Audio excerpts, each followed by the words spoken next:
राज्याच्या इतिहासात प्रथमच महिला अधिकारी मुख्य सचिवपदी सुजाता सैनिक यांनी स्वीकारला पदभार.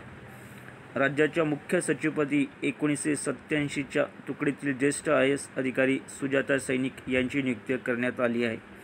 हे पद भूषवणाऱ्या त्या पहिल्या महिला ठरल्या आहेत. पती व पत्नी दोघेही राज्याच्या मुख्य सचिवपदावर पोहोचले अशी महाराष्ट्रातील ही पहिलीच वेळ आहे. मुख्य सचिव डॉक्टर नितीन करीड हे 30 जून रोजी सेवानिवृत्त झाल्याने त्यांच्या जागी राज्य शासनाने सुजाता सैनिक यांची नियुक्ती केली आहे. त्यांनी रविवारी सायंकाळी करीड यांच्याकडून पदभार स्वीकारला.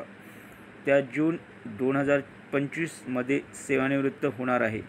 त्यांचे पती मनोज सैनिक हे करीड यांच्या आधी राज्याचे मुख्य सचिव होते. प्रशासनाची धुरा आता सुजाता सैनिक यांच्याकडे, तर राज्याच्या संरक्षणाची जबाबदारी पोलीस महासंचालक म्हणून रश्मी शुक्ला यांच्याकडे आहे. प्रशासन आणि पोलीस प्रशासन या दोन्हीचे नेतृत्व महिलांकडे असल्याचा योग पहिल्यांदा जुळून आला आहे.